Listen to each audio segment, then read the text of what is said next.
swims with sharks. He can dodge sharks in the water. So the fact that Scoggins sticks around to help, I think he holds his breath for as long as he can, and he gives up because he can't hold his breath.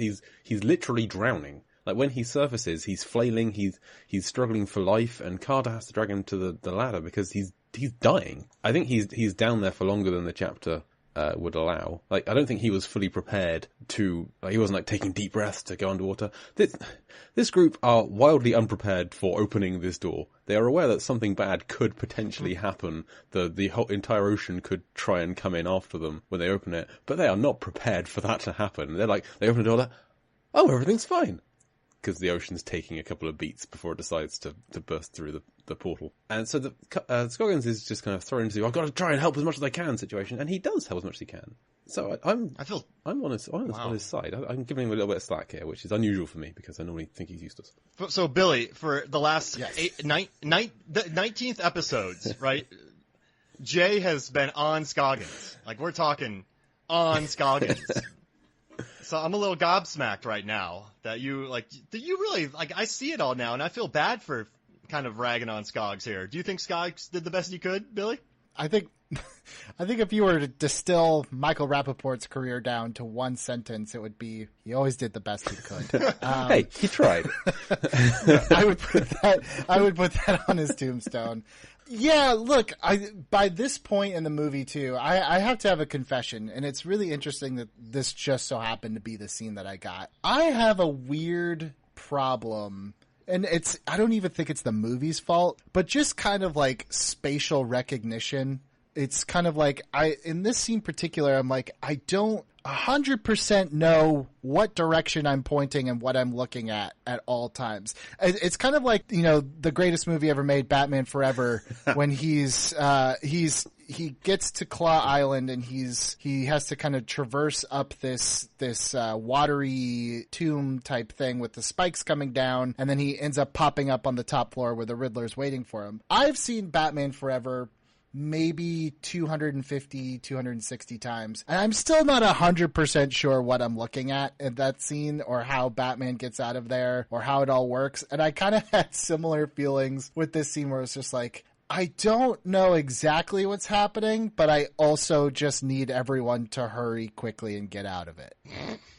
Yeah, I guess, what's weird, and I like having, I've looked at this movie for the last 3 years and just written about 4 data posts about it, so I feel like I understand this movie so much, but that's why I love bringing in people who are outside of my Deep Blue Sea bubble.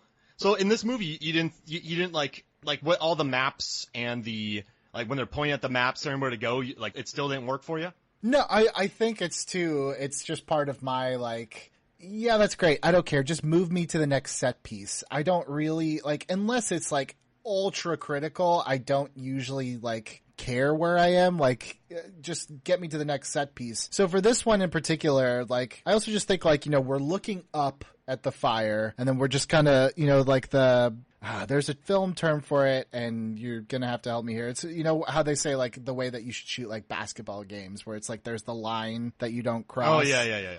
Yeah. I definitely feel like this kind of, plays hopscotch with that line a couple times, to the point where it's just like, my kid's crying in the next room, and I also have my phone open to see what time it is, and I'm also watching this movie, and I'm like, wait, which way are we pointing? What's happening? What's going on here? Got it. Maybe Harlan, wait, what? Oh man, I can't remember the line. I guess Rennie Harlan knows what it is, so he just breaks it. He never really cared, did he? He's always been kind of like Nightmare on Elm Street 4. That movie's bonkers. That is my favorite Nightmare on Elm Street, by the way. I gotta tell you, that cockroach death. Oh, man. So this is a weird story. That is I used to work at TV Guide Network before it became Pop. That was my editor's sister. Was the girl who lost her arms to the cockroach. Oh, that's what so a small, cool. Weird world. Yeah. Oh, I love it. And then also, Batman Forever. I would hate to drive through Gotham. Now, I think it's beautiful, and Schumacher turned it in, on time and under budget, or ahead of time and on budget, which is amazing because it's just such a spectacle. But I don't understand those roads. But I don't want to. I think they're metaphorical roads. I don't think that. I don't think they're. It's look. I love it. You don't have to defend it. I love it, but I no. I just don't understand The it. Batman movies are the perfect. Like if you're into improv, those Batman movies are the perfect example of yes-anding. The last one, like Batman Returns, is like yes, and also these statues, and then the next was like yes, and also these statues, and then by the fourth one we're like, let's just drive down them. That seems like fun. So but again, it evokes a feeling of just like this city is both beautiful and claustrophobic, and I hate it and I love it at the same time. It evokes a feeling. It's Batman and Robin. It evokes a feeling. I think Deep Blue Sea, even though I didn't quite like always know what was happening in this particular action scene, I always felt this sense of just like, it evoked a feeling of like, get me out of here. I know it seemed like I was saying in jest, like, just move me on to the next thing, but it definitely was a feeling of like, this scene was just like, we got to get out of here. Get out of this scene because it's freaking me out. It's stressing me out. Got it. Just give a quick shout out to the Bat Minute podcast that's doing the Batman films minute by minute. For everyone out there who is a fan. Oh, I need to check that out. They finished Batman 89, Batman Returns, and they just finished Batman Forever, so they're gearing up to start doing Batman and Robin soon. That's John and Neil, the hosts of that one. It's a very entertaining show. I need to worm my way onto that podcast. Yeah, I think some of the episodes are about an hour long, talking about a minute of film. If I lived in Gotham, I would either want a statue building business or a neon business. That would be my thing. Yeah. I'd be rich.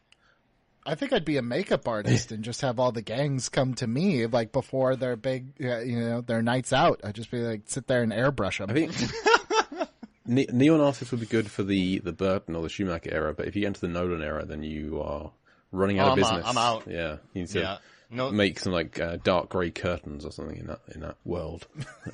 You don't think that Bane occasionally throws a neon drenched dance party for his henchmen? Occasionally. We're not talking a regular occurrence. Everybody dance! Sorry. There was a distinct lack of neon in the Nolan trilogy. I would love a neon versus non-neon. One of your breakdowns, Mark. I'll get on it. I want like Mad Max Black and Chrome. I want the Dark Knight neon. Extra colorized. I could definitely see like a Jokerized version that's all neon. Oh. And also, I wish I was the special effects crew in this scene because they built a 40-foot tall set in stage 2 at Rosarita in Mexico for this scene. It's 40 foot tall. Of course they like enhanced it with CGI. But I love the special effects crew. They were lighting these hunks of wood on fire and then dropping them down into the water. It's a great job. I would have loved to have been the special effects guy wearing cargo shorts, and a Carhartt button-up shirt, looking surly, with work boots on for some reason, and then just dropping things lit on fire. So when I watch this movie with people, I'm like, that's mine. I dropped that one. It's just, think about all the school that you went to, and that's where you ended up, was just dropping flaming pieces of wood down on top of Thomas Jane. And the morning they shot this, the cast were going to be extra nice to the special effects guys because they know they're going to be dropping fiery wood down. So like, Saffron Burrows is like really friendly to the crew that morning, just in case. No, I have to ask, funny.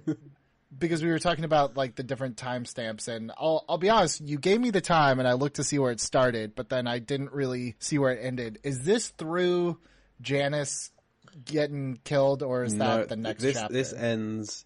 Carter tells Scoggins his plan to go and open the door, and Scoggins says, like, they're big. What are your brass balls? And climbs past, and that's the end of this. It's a very short chapter. It's only 2.5 minutes long. I thought that was the beginning. No, no. The beginning of this chapter is when they enter into the maintenance shaft. Got it. No. Okay. No, I'm in the right spot. I just wasn't sure how far into this movie that we got, because you can't just watch a minute of this movie. By the way, that's very, very cruel. That I don't know if you always have your guests watch the whole thing before they come on, but it'd be very mean to just watch in my case, like 2.5 minutes of this movie and then move on with my day. Yeah, because you don't see any sharks. You see the shark's point of view, but you don't actually see a shark. So that would just right.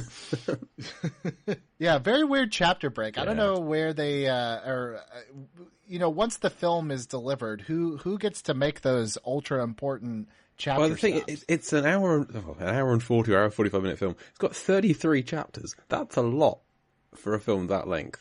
So That is excessive, yes. hey, But I it's also more had content for I us. think I had the iTunes version, so I don't even know if there are chapters. There's just in one iTunes. chapter. I think I just looked to see what time it was. You know, I figured out something kind of funny in this. At the end, when Scoggins tells Carter that he has huge brass balls, that reminded me of Showdown in Little Tokyo when Brandon Lee tells Dolph Lundgren that he has the biggest penis that he's ever seen on a man. So you have both Punishers. Dolph Lundgren played the Punisher, and Thomas Jane played the Punisher. And in other different movies, people are telling him how big they are. Do you think, like, where's Ray Stevenson? I was going to say, has that ever happened to Ray Stevenson? I mean, didn't Thomas Jane have a whole TV show Hung. Oh, Hung! based around the premise that his penis was huge? I forgot about that. That's perfect. Oh. Yeah, so yeah, it must just be in the gene. If you're going to be Punisher, you know, maybe you just have to whip it out and just make sure that it's of Punisher quality.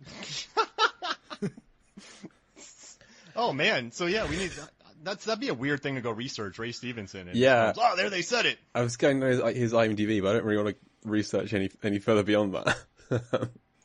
I was actually his stand-in on a movie in 2011. Jane, Were you really? Yeah, so I worked on a movie called I Jane think Mansfield's before I Car? met you. Yeah, I was just kind of getting into the industry. I was working as a PA, taking jobs. I was getting a lot of featured extra work. I was like a swim coach on Teen Wolf, and I was getting some pretty random stuff. I just kind of fell into it. And one day they offered me a stand-in role on Jane Mansfield's Car. And it was directed by Billy Bob Thornton, as Kevin Bacon, Robert Duvall, John Hurt, Robert Patrick, Ray Stevenson, Kevin Bacon. So it was like my second one with Kevin Bacon. I've been on screen with him. I wrestled with James Purefoy in The Following. But, yeah, so that was my point. Ray Stevens is a cool guy. That's all I had. But I don't... Oh, I really thought this was heading towards you knowing something. No. about I was this. going to say, I don't... But I was like, wait, we're just talking about this. And then I'm like, yeah, it was a stand-in on a movie. But no, I got nothing for you. Maybe in G.I. Joe someone says something. I mean, it could be. He was in Dexter. I remember he was on Dexter for a while, and he was also Rome. He was also in. He was in some, like, he played a pirate. There was a pirate TV show. Black for a Sails. while. Yes, that's what it was. Maybe, I don't know if pirates are like, ye balls, matey. I don't know, but That'd be a mighty fine plank. maybe if it was. There that is. That's good. Oh, man. I don't think I can do better than that. Oh, jeez. Oh. So, no, you guys really wouldn't want to be the person dropping those flaming pieces of wood? I would. Well, it just looks went back like to- fun. Yeah. That's just such a responsibility, Yeah. man. By the way, I'm legally blind in one eye, so I don't think that I would be the best choice because my depth perception is not quite up to par. I don't think the actors were ever in any kind of danger. I mean, there's the shot of them from below climbing up, and you see the flaming debris falling down. It's about a minute and a half into this chapter. They're cut out into a little tunnel, so when the elevator comes down, it wouldn't hit them. And the debris is falling nowhere near them, so I think they're all fine. Yeah. I mean, You'd have been all right, Billy. they could have had some accidents, though. Like some producer's kid is lighting the stuff, and he lights his hand on fire, then just drops it right on Rappaport's head. That's the fault of whoever's supposed to be supervising that child.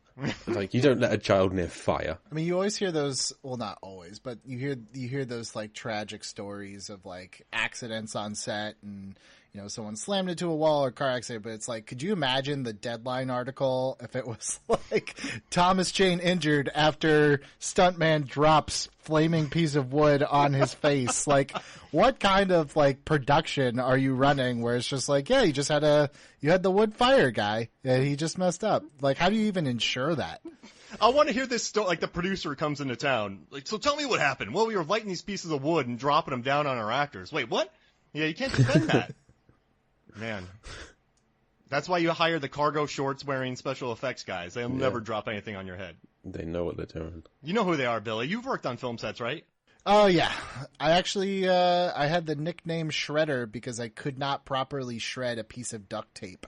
And I was credited as Shredder in the credits at the end.